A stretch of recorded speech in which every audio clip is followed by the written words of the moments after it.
That whole concept of the wounded healer, how do you resonate with that? Well, I completely agree with Professor Lynda. I think you got to be doing your own work. Yeah. In order to be transformed and prepared to do the work in the world that God is calling you to do, and that takes all of the things that Professor Lynda was talking about. And for me, it took faith and courage. Yeah. I mean, I was scared out of my wits, by some of the things that I was needing to confront, and I wanted to avoid them. Right.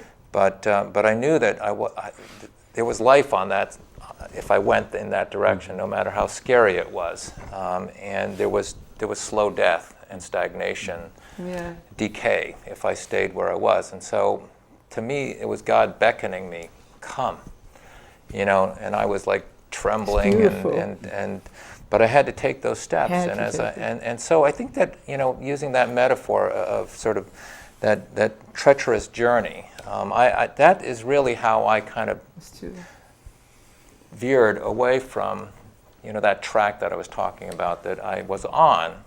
It wasn't a bad one, but it wasn't a good fit for me ultimately. And so that's how I kind of left at least traditional academia and that career path that I was following up till about 2000. Have you found it more enriching and fulfilling? I mean, I suspect what the answer might be, but by doing this and incurring, I think, significant costs, financial, professionally, even emotionally, perhaps, as you wonder, am I doing the right thing and so on. But have you found it to be helpful in your own path of healing and personal enrichment? I think that you said something to me. I don't think that you remember or that you may recall the significance of one thing that you said to me in another conversation that we was having. And that was everybody has to go to the cross, And so in my journey, there's been times where you feel like you're Jesus in the Garden of Gethsemane. I mean, this is real. That you feel like you're in the Garden of Gethsemane. Personal crucifixion. Yeah, and that you're crying out and all your friends are gone or sleeping while you're praying. And you're like, okay, God, where do I go now?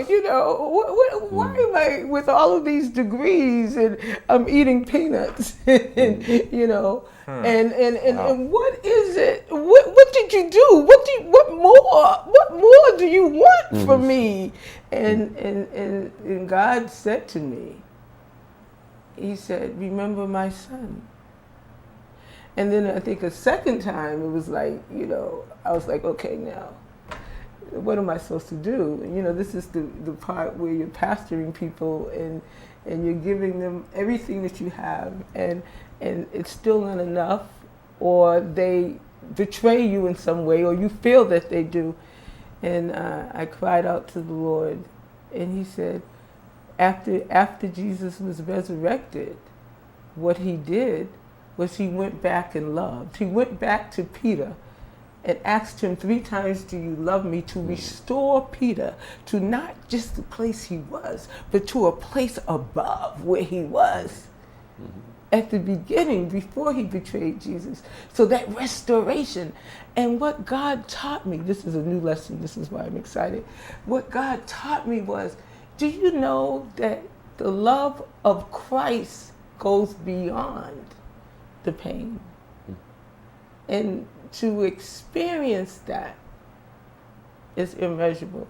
That you can really feel, that you can really forgive, and that you really can love past a hurt that seems immeasurable. And ironically, we find that healing increasingly through that dying and through that dying to self. Yes. And it's choosing to serve others and to help others in their own healing process. Right. Then we're healed ourselves.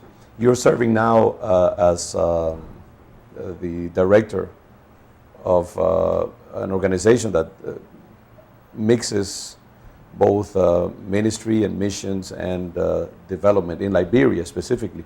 Tell us a little bit about that and sure. How you mix those your own background and sure. this service now.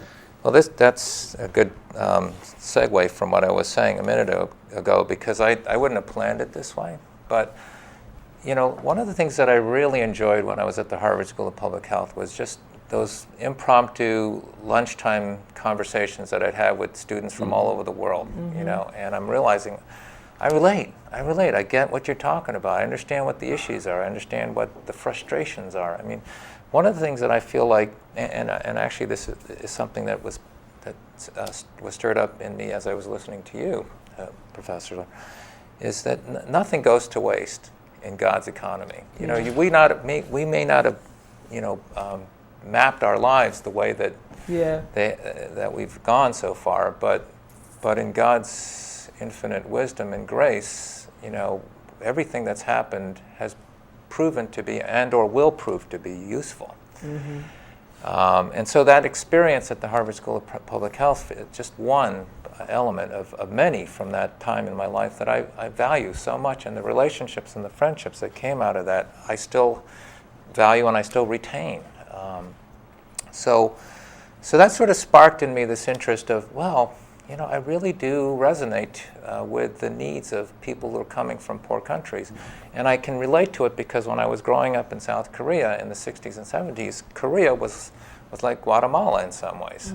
Today, it's, you know, you traveled 20 miles outside the capital, there was no electricity, there was no flush toilets, there was no this or that. The roads were terrible. You know, the cars would get destroyed if you drove them out in the countryside with the boulders and the potholes. And it reminds you a lot of what I see in Liberia today, too.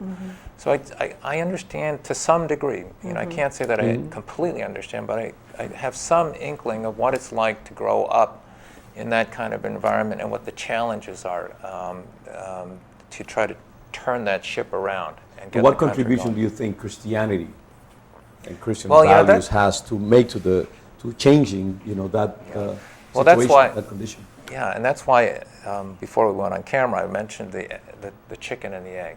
I mean, I believe God is in everything, and God is the God of history.